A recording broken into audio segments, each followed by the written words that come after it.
Scrúdú Cainte B1, Meánleibhéal, Leagan amach scrúdaithe. Cefní na bhfuil san níos seo a chuirsí scar.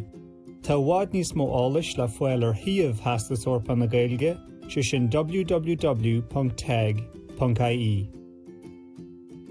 Tugann dhearthar a bhain faoin scrúdú I gcéin am bhain. Bíonn beirt scrúdathirí an. Mar an Scrúdú Cainte B1 timpeall 4 uaire.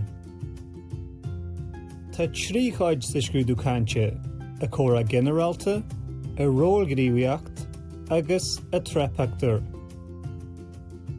Tá pepper hamplatha, siallabais, trálínte maidir leis na scrúdaithe agus neartális eile le foiil ar www.teg.ie. Cuide híon, a comhrá ginearálta. Sa chéad chuid seo an scrúdú, a comhrá ginearálta, chur an duine na scrúdathirí ceisteanna faoi réimse ábhar atá leach amach na siallabais ó A híon go B híon. Fáilte rút an seo bhríd, ce chu bhfuil tú neo? Tá mé go maith gur mágad, agus sibse? Tá muid go brá, cé nach bhfuil an aimsir ráionntach?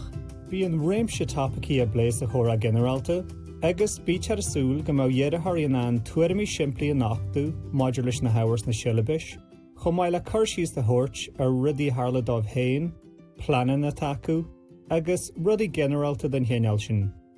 Maltar de dheartharí freagraí luma a hahaint, becheart a bhéireachta dhéanú ferbert dhéanú ar gcuid freagraí, agus cúisin na thabhairt agus samplaí a thar fáil airad agus is féidir. Maltar go léidir de dheartharí gan písaí a chur de ghlán bheoir don Scrúdú Cainte, an príomhrud na cumarsaid cheart a dhéanú leis na scrúdathirí. Agus tú I galbú mar sin, is fearr tabhairt faoi heascanna cearta cumarsaidethe. Bunaíthar na tapagís na siallabais, le cabhrú leat a chuid scileanna cumarsaide a arbeirt. Mar na comhrá ginearálta, timpeall 5 nóiméad. Cuide dá, a rólghníomhaíocht. Sa dara cuid seo an Scrúdú Cainte, tugtar carta rólghníomhaíocht an dhearthar ar imíonn ceisteanna agus eolais faoin rólghníomhaíocht. Seo ceann sampla. Míníonn an scrúdathar an cóthext an dhearthar ag an tús.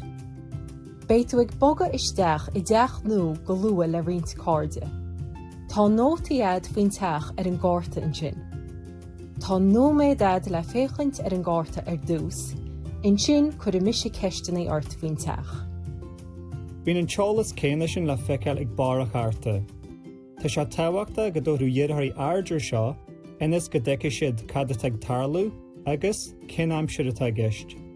Inéad an dhearthar nóiméad a bheith aige nó aici le féthaint ar a charta, churann an scrúdathar na ceisna éagsúla ar an dhearthar.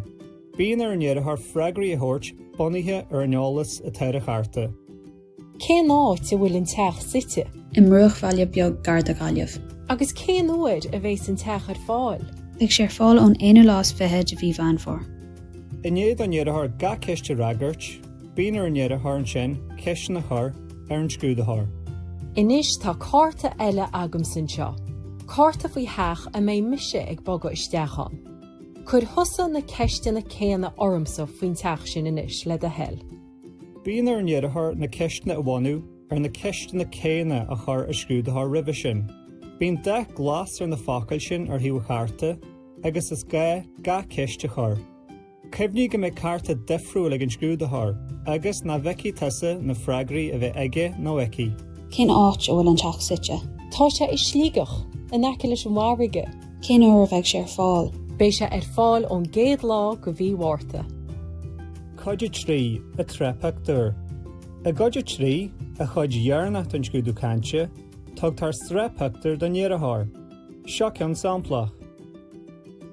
Bhí nóiméad a bhain ag an dhearthar dús le féthaint ar a pictiúr, agus le smaoinniú faoin méide déithe sé nó sí.